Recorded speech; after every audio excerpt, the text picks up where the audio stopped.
আসসালামু আলাইকুম। আজকের ভিডিওতে আমরা ক্লাস 9-10 বা এসএসসি 2026-27 যারা আছো তাদের জন্য ইংলিশ সেকেন্ড পেপারের 2 নং প্রশ্নের উত্তর দেওয়ার পদ্ধতি নিয়ে আলোচনা করব, যেখানে থাকে হলো সাবস্টিটিউশন টেবিল। আজকে আমরা এরকমভাবে পড়ব যে যদি তুমি এই ভিডিওটা পুরোটা দেখো তাহলে এইটার মধ্যে 5-এ 5 পাওয়া কোনো ব্যাপারই না।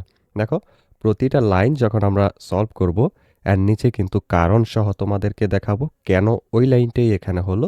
এছাড়াও এখানে আমরা যা আজকে পড়াবো সেগুলো সহ মোট 20টা প্রশ্ন তোমাদেরকে এরকমভাবে সলভ করে করে যে ডকুমেন্টটা থাকবে ওইটার লিঙ্কও ডেসক্রিপশনে দিয়ে দিব। তোমরা এই ভিডিওটা দেখে ওই লিঙ্কে ক্লিক করে সবগুলো কিন্তু তুমি নিজেই পড়ে নিতে পারবে বাড়িতে। তো এই যে এই সাবস্টিটিউশন টেবিল, এই প্রশ্নের উত্তরে সম্পূর্ণ নাম্বার পেতে হলে তোমাকে 2টা কাজ করতে হবে। প্রথমেই অর্থ বুঝে উত্তর দেওয়ার চেষ্টা করতে হবে। দ্বিতীয়ত, বেশি করে বোর্ড প্রশ্ন আর মডেল টেস্ট সমাধান করতে হবে। এর জন্য নির্দিষ্ট কোনো রুলস নাই। এই যে সাবস্টিটিউশন টেবিলটা, এটা তুমি কোনো রুলস পরেই কিন্তু সমাধান করতে পারবে না। এটার মধ্যে তুমি যত বেশি টাইম দেবে, যত বেশি প্র্যাকটিস করবে, ততই পারবে।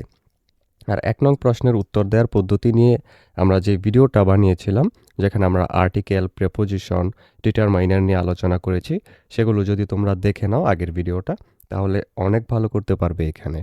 তো চলো, ফার্স্টেই আমরা টেবিল 1 ঢাকা বোর্ড 2024-এর মধ্যে যে কোয়েশ্চেনটা আসছিল ওইটা সলভ করি। ফার্স্ট যে লাইনটা সেটা হবে, good health makes our life happy and enjoyable. এখানে দেখো, গুড হেলথ এখান থেকে নিলাম, তারপর মেক্স নিলাম এখান থেকে, এরপর এই যে কোনটা এটা, hour life happy and enjoyable, যার অর্থটা দাঁড়ায় হলো সুস্বাস্থ্য আমাদের জীবনকে সুখী ও আনন্দময় করে তোলে। এখানে কেন এটা হলো, গুড হেলথ বা সুস্বাস্থ্য যে কথাটা, এটা একটি একবচন কর্তা, তাই এর সাথে মানানসই যেই ক্রিয়া বা যেই ভার্বটা ওইটা আমরা নিয়েছি হলো মেক্স, এবং পরিপূরক হিসাবে হ্যাপি অ্যান্ড এনজয়েবল বসেছে, যাতে এটা একটা অর্থপূর্ণ বাক্যে গঠিত হয়। এবং এখানে দেখো যে ভার্বটার কথা বলা হয়েছে মেক্স, এটা কিন্তু অ্যাস যুক্ত ভার্ব। আর এখানে যে গুড হেলথ, এটা কিন্তু থার্ড পারসন সিঙ্গুলার একটা নাম্বার ধরা হবে এখানে। তো যেহেতু থার্ড পারসন সিঙ্গুলার নাম্বারের সাথে আমরা জানি প্রেজেন্ট ইনডেফিনিট টেন্সে কোনো ভার্ব বসলে অ্যাস বা ইএস যুক্ত হয়, তাই কিন্তু আমরা মেক্সটা ইউজ করেছি এখানে। এরপর দ্বিতীয়টা, bulky body does not mean good health, স্থূল বা মোটা শরীর মানেই সুস্বাস্থ্য নয়। স্বাস্থ্য সম্পর্কে একটি প্রচলিত ধারণা খণ্ডন করতে গিয়ে এখানে ডাজ নট মিন ব্যবহার করা হয়েছে, যাতে করে আমাদের এই যে অর্থটা পুরো লাইনের সেটা যেন ঠিক থাকে। এরপর C number, to be a healthy man one should have the soundness of both body and mind. একজন সুস্থ মানুষ হতে হলে শরীর ও মন উভয়ের সুস্থতা থাকতে হবে। এটা হওয়ার কারণ কি, সুস্থতার সংজ্ঞা দিতে soundness of both body and mind এই অংশটি যুক্ত হয়েছে, যাতে করে আমাদের যে লাইনটা, মূল লাইনটার অর্থটা যেন ঠিক থাকে। আমাদেরকে কিন্তু এই যে সাবস্টিটিউশন টেবিলটা দেয়া হয়, এটা দেয়াই হয় শুধুমাত্র আমরা কি বাক্য বানাতে পারে কিনা অর্থ ঠিক রেখে ওইটা দেখার জন্য। তো আমরা কিন্তু এখানে দেখতেছো কারণে আমরা যেগুলো দিচ্ছি সেগুলো হলো কেন হচ্ছে, এর কারণটাই হলো অর্থটা এটার সাথে ওইটা মিলে, এই কারণে আমরা এগুলো দিচ্ছি। এরপর D number, food habit plays a vital role in attaining this wealth. এই সম্পদ বা স্বাস্থ্য অর্জনে খাদ্যাভ্যাস একটি গুরুত্বপূর্ণ ভূমিকা পালন করে। প্লে আ ভাইটাল রোল একটি গ্রুপ ভার্ব, যার অর্থ হলো গুরুত্বপূর্ণ ভূমিকা রাখা। এরপর an unhealthy man leads an unhappy life. একজন অসুস্থ মানুষ একটি অসুখী জীবন অতিবাহিত করে। এখানে নেতিবাচক অবস্থার ফলস্বরূপ লিডস অ্যান আনহ্যাপি লাইফ সঠিক অর্থ প্রকাশ করে, যার কারণে আমরা এখানে কিন্তু এটা ইউজ করেছি। আশা করি তোমরা এই যে ঢাকা বোর্ড 2024-এর যে কোয়েশ্চেনটা ছিল ওইটা খুব সুন্দরভাবে বুঝতে পেরেছ। এবার চলো আমরা দ্বিতীয় যে কোয়েশ্চেনটা আছে সেটা একটু দেখে নিই। এটা হলো রাজশাহী বোর্ড 2024 ইংরেজি প্রথম ও দ্বিতীয় পত্র নিয়ে এখনো কি দুশ্চিন্তায় আছো? তাহলে এই সারপ্রাইজটি শুধুই তোমার জন্য।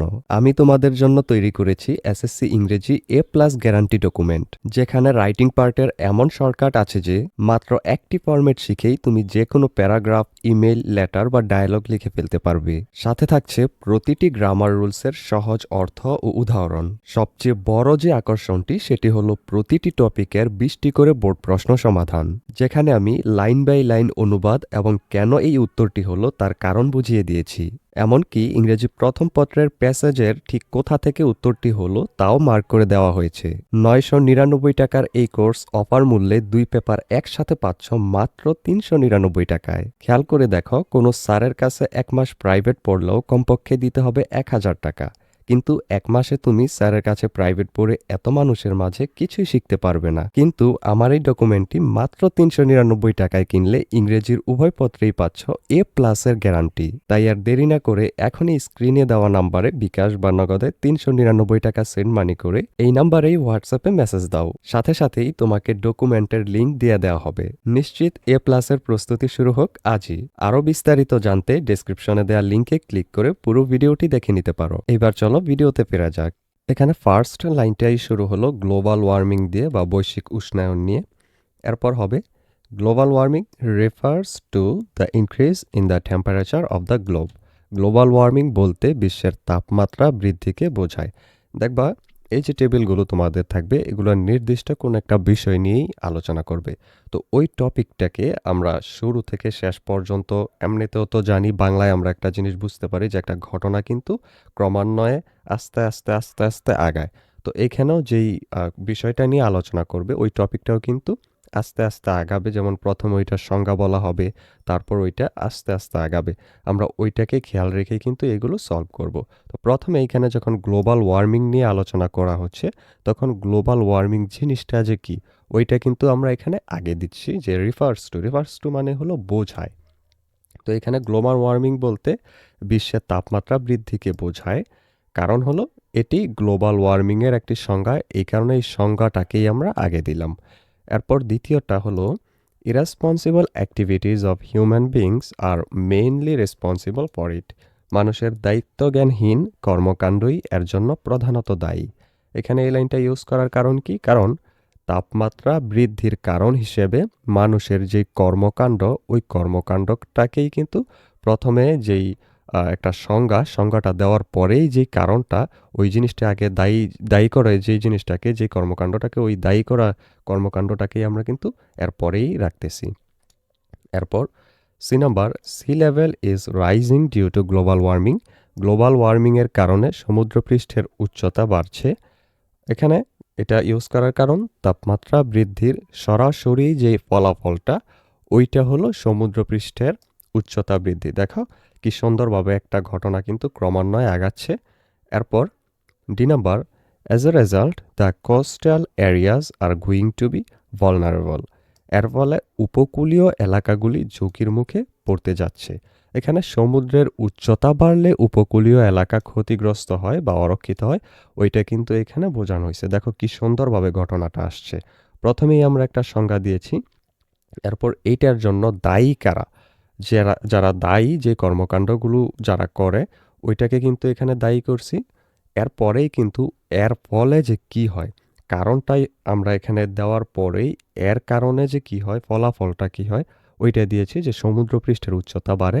এরপরে সমুদ্রপৃষ্ঠের উচ্চতা বাড়লে কি হয়, ওইটা আমরা দিলাম যে এলাকার মানুষ, ওই জায়গাটার মানুষ কিন্তু ক্ষতিগ্রস্ত হয়। এরপর শেষে আমরা যেটা ইউজ করলাম সেটা হলো using of renewable energy can reduce temperature rise to a great extent. নবায়নযোগ্য শক্তির ব্যবহার অনেকটা তাপমাত্রা বৃদ্ধি কমাতে পারে। এখানে দেখো সবার শেষে আমরা কিন্তু এই ঘটনাটা আলোচনা করে, এই ঘটনার কারণ আলোচনা করে এবং এইটার কারণে কি কি ক্ষতি আমাদের হয় সেটা আলোচনা করে সবার শেষে এমন একটা বাক্য বললাম যেটা দিয়ে এই সমস্যাটা থেকে কিভাবে মুক্তি পাবো ওইটা কিন্তু বলা হইতেছে। তাহলে এই যে টপিকটা আমরা কিন্তু সুন্দরভাবে দেখলাম কিভাবে সিরিয়ালি আসলো, প্রথম থেকে শেষ পর্যন্ত আসলো। এরকমভাবে কিন্তু তোমাদের সবগুলো যেই টেবিল আসবে, যেটাই আসুক, তোমাদের তো তারা নিজে থেকে দিবে। কোনোটাই এখান থেকে কমন পড়বে না তোমাদের পরীক্ষায়। তো যেটাই দেখ এরকম কিন্তু একটা টপিককে তারা সাজিয়ে গুছিয়ে এরকমভাবে উল্টাপাল্টা করে দিবে, যেটাকে তোমার নিজের সাজিয়ে গুছিয়ে লিখতে হবে। এরপর দেখো ৩ নাম্বার যেটা, সেটা হলো যশোর বোর্ড ২০২৪। এই যে আমরা এগুলো তোমাদেরকে এখন পড়ে শোনাচ্ছি, এই ডকুমেন্টটা কিন্তু তোমাদেরকে আমরা পুরোটা দিয়ে দিব, যেখানে ২০টা থাকবে মোট এরকম সলভ করা কারণ সহ। তোমরা সেগুলো দেখে নিতে পারো, এই যে ডেসক্রিপশনে লিঙ্ক দেওয়া আছে, তোমরা এই ভিডিওটা দেখে ওইটা কিন্তু নিজে থেকেই পড়ে নিতে পারো। তাহলে এইখানে ৫ থেকে ৫ পাওয়া তোমাদের কেউ আটকাতে পারবে না ইনশাল্লাহ। এবার চলো এটা আমরা সলভ করে নেই। যশোর বোর্ড ২০২৪, প্রথম লাইনটা হলো a man without an aim is like a ship without a rudder. লক্ষ্যহীন মানুষ অনেকটা হালবিহীন জাহাজের মতো। এখানে এটা কেন প্রথম ইউজ করা হলো? এটি একটি অতি পরিচিত উপমা বা প্রবাদ, যার কারণে প্রথমেই এই জিনিসটা এখানে আমরা আগে আনলাম যে লক্ষ্যহীন মানুষ হলো হালবিহীন জাহাজের মতো, যেটা যে কোনো দিকে চলে যেতে পারে। তাই আমাদের সবার কিন্তু একটা লক্ষ্য থাকা উচিত। তাইলে এই লাইনটার পরের লাইনটা কি হবে বলো তো? আমাদের সবার একটা লক্ষ্য থাকা উচিত, যেহেতু যদি লক্ষ্য না থাকে আমরা হালবিহীন জাহাজের মতো হয়ে যাব। তাই কিন্তু পরের লাইনটাই আমরা দিতেছি, so everybody should have a definite aim. তাই প্রত্যেকটা মানুষের একটি সুনির্দিষ্ট লক্ষ্য থাকা উচিত। এই লাইনটার কারণটা কিন্তু আমরা আগেই বুঝে ফেলেছি, যেটা আমরা একটু আগেই বললাম যে আগের বাক্যের যৌক্তিক উপসংহার হিসেবে লক্ষ্য থাকার প্রয়োজনীয়তা বলা হয়েছে, যেটা একটা ধারাবাহিক কথায় এটা আসলো দ্বিতীয় লাইনে। তারপর but nothing is more difficult than the choice of a profession. কিন্তু পেশা নির্বাচনের চেয়ে কঠিন আর কিছুই হয় না। এখানে তুলনা করার জন্য মোর ডিফিকাল্ট দ্যান ব্যবহৃত হয়েছে ওই বক্স থেকে।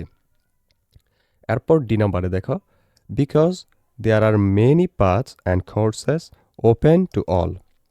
কারণ সবার জন্য অনেক পথ ও কোর্স খোলা থাকে। এখানে কারণটা হলো পেশা নির্বাচন কেন কঠিন তার ব্যাখ্যা এখানে দেওয়া হয়েছে।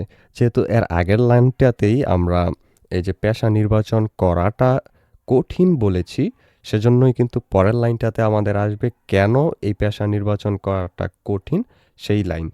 এরপরে that is why to choose a profession becomes very difficult for a student. এ কারণেই একজন শিক্ষার্থীর জন্য পেশা নির্বাচন করা খুব কঠিন হয়ে পড়ে। এখানে কারণটা হলো সবশেষে পরিস্থিতির একটি সারসংক্ষেপ টানা হয়েছে। অর্থাৎ এই যে পেশা নির্বাচন করাটা কেন কঠিন এইটা এই লাইনে দিলাম, তারপর এটা কাদের জন্য কঠিন সেটা কিন্তু আমরা দিয়ে এই যে পুরা টেক্সটটা, পুরা টপিকটা এটা আমরা শেষ করে দিলাম। এরপর দেখো ৪ নম্বরে আছে কুমিল্লা বোর্ড ২০২৪। চলো আমরা এটাও একটু দেখে নিই। প্রথম লাইনটা হলো physical fitness is a precondition to lead a healthy life. শারীরিক সুস্থতা হলো একটি স্বাস্থ্যকর জীবনযাপনের পূর্বশর্ত। এটার কারণটা হলো সুস্থ জীবনের প্রথম শর্ত হিসেবেই ফিটনেসকে বোঝানো হয়েছে। তো এটা তো আমরা বুঝতেই পারলাম যে মূল যেই লাইনটা সেটা আমাদের আগে দিতে হবে। এটা হলো জীবনের প্রথম শর্ত, সুস্থ জীবনের প্রথম শর্ত। তাই প্রথম শর্তটা কিন্তু আমরা এখানে আগে দিলাম। প্রিকন্ডিশন মানে হলো প্রথম শর্ত। এরপর B number, physical exercise is essential for achieving physical fitness. শারীরিক সুস্থতা অর্জনের জন্য ব্যায়াম অপরিহার্য। এখানে কারণটা হলো ফিটনেস কিভাবে অর্জিত হয় তার উপায় বলা হয়েছে। যেহেতু প্রথম লাইনেই আমরা আলোচনা করেছি শারীরিক সুস্থতা জিনিসটা কি, এটা হলো সুস্থ জীবনের প্রথম শর্ত। এর পরবর্তীতেই কিন্তু আমরা এখানে দিলাম যে ফিটনেসটা যে আমাদের পূর্ব শর্ত, সেটা অর্জন কিভাবে করতে হবে সেটার উপায়টা কি, ওইটা আমরা বি নাম্বারে বললাম। সি নাম্বারে people of all ages should take physical exercise regularly. সকল বয়সের মানুষের নিয়মিত শারীরিক ব্যায়াম করা উচিত। এখানে কারণটা হলো ব্যায়ামের সর্বজনীনতা বোঝাতে পিপল অফ অল এজেস ব্যবহৃত হয়েছে। তো যেহেতু ব্যায়ামটা সবাই করতে হবে, তাই এখানে কিভাবে অর্জিত হয় তার উপায়টা বলার পরেই এটা কাদের জন্য দরকার সেটা কিন্তু আমরা বলেছি যে সবার জন্য দরকার। এরপর ডি নাম্বারে many changes take place inside the body due to physical exercise. ব্যায়ামের ফলে শরীরের ভেতরে অনেক পরিবর্তন ঘটে। এখানে কারণ হলো ব্যায়ামের শারীরিক প্রভাব বোঝাতে টেক প্লেস ইনসাইড, এই কথাটা সঠিক, তাই আমরা এখানে এটা ইউজ করেছি। যেহেতু তার আগের লাইনে আমরা বলেছি এটা সবার জন্যই প্রয়োজন, তার পরের লাইনেই কিন্তু আমাদের দিতে হবে যে এটা করলে আসলে মানুষের কি কি পরিবর্তন আসবে, কি কি লাভ হবে। এরপর নাম্বারটা হলো beside physical exercise everybody should take a balanced diet. শারীরিক ব্যায়ামের পাশাপাশি প্রত্যেকের সুষম খাবার গ্রহণ করা উচিত। এটার কারণটা হলো ব্যায়ামের সাথে খাবারের সম্পূরক সম্পর্কের কথা বলা হয়েছে। যেহেতু এর আগের লাইনে আমরা বলেছি এটা আমাদের শরীরে কিন্তু একটা ভালো পরিবর্তন আনে।